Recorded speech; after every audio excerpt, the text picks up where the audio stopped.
Assalamualaikum warahmatullahi wabarakatuh. Halo, saya Abdullah Umar bin Sam dari Prodi Komunikasi dan Penyiaran Islam. Pada kesempatan kali ini saya akan sedikit mereview materi yang telah dipaparkan oleh Ustadz Saiful Mujab tentang filsafat. Mendengar kata filsafat, pasti muncul di benak kita sebuah pertanyaan. Apa itu filsafat? Untuk menjelaskannya, saya membagi penjelasan saya menjadi beberapa slide. Yang pertama ialah pengertian filsafat. Filsafat menurut etimologi berasal dari bahasa Yunani, yakni philo atau love yang berarti cinta, dan sophia yang berarti kebijaksanaan. Jadi, filsafat itu jalan bagaimana kita menemukan suatu kebijaksanaan. Kemudian, menurut terminologi adalah satu pendekatan untuk mempelajari sesuatu secara mendalam, secara radikal, komprehensif, menyeluruh, detail, menggunakan pendekatan logika untuk mencari kebenaran sejati.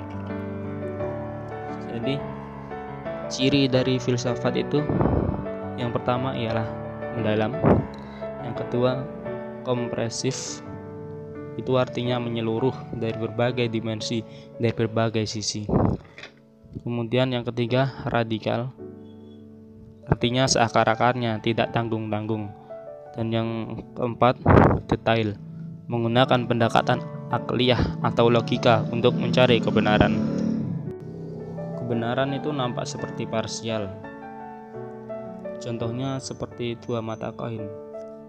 Jika dilihat dari satu sisi, maka yang terlihat akan hanya angkanya saja. Lalu jika kita lihat dari sisi yang lain, maka yang terlihat adalah lambang Garuda. Banyak hal yang kita memahami secara parsial. Kita melihat agama lain hanya perspektif kita saja, sehingga kita banyak salah paham terhadap mereka. Dan itu bukan ciri khas filsafat. Berarti pandangannya tidak menyeluruh, sehingga susah sekali kita menemukan suatu kebenaran sejati ketika kita melihat hanya dari satu sisi atau dari satu pandangan saja. Filsafat berarti menggunakan pandangan yang komprehensif dengan dimensi yang berbeda-beda, yang menyeluruh, yang utuh. Dan yang kedua adalah contoh filsafat. Saya akan memberikan salah satu contoh filsafat. Ada 5 orang buta yang disuruh mengidentifikasikan seekor gajah. Padahal 5 orang buta ini belum sama sekali mengetahui dan menyentuh seekor gajah. 5 orang ini dimasukkan dalam satu ruangan. Yang satu memegang ekor sambil berkata, gajah itu kecil seperti cambuk. Orang yang kedua memegang kakinya dan beranggapan bila gajah itu seperti tiang listrik. Orang yang ketiga memegang telinganya dan merasa gajah itu seperti kipas. Orang yang keempat memegang badannya dan bilang gajah itu besar seperti raksasa. Dan orang yang terakhir memegang belalainya dan beranggapan bila gajah itu seperti selang atau paralon. Dari kelima anggapan tersebut, menurut kalian mana yang benar? Semua benar menurut sudut pandangnya dan dimensinya masing-masing. Namun, semua juga salah jika dipandang dari sudut komprehensif dan menyeluruh. Apabila orang buta ini dipertemukan disuruh berdiskusi tentang gajah, mereka akan debat kusir, padahal sama-sama salah. Oleh karena itu, filsafat mengkaji suatu fenomena, contohnya gajah ini, dari sudut pandang si buta 1, si buta 2, si buta 3, sampai si buta 5, sehingga memiliki satu pandangan yang utuh tentang suatu kebenaran. Kemudian Yang ketiga adalah tujuan filsafat. Tujuan filsafat adalah membuat manusia memiliki satu metode pandangan pendekatan setiap memahami sesuatu dengan cara yang lengkap, bukan sebagian-sebagian. Jadi tujuan filsafat itu adalah agar manusia itu memiliki satu pandangan yang komprehensif secara menyeluruh, bukan hanya persuasif, bukan hanya sebagian-sebagian saja.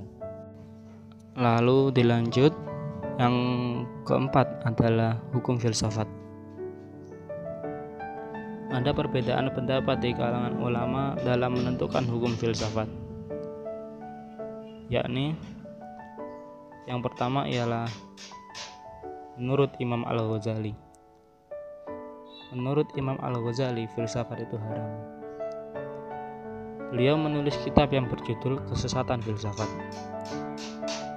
Menurut beliau, filsafat itu terlalu mengandalkan rasio, sedangkan rasionalitas itu tidak akan pernah menyentuh daerah ketuhanan.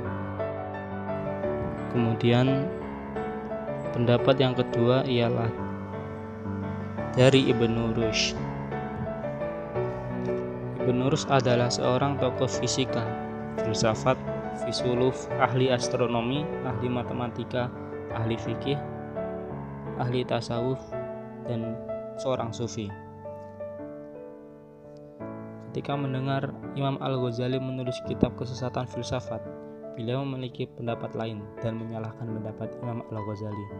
Oleh karena itu, beliau menulis kitab Sesatnya Imam Al-Ghazali yang menyesatkan.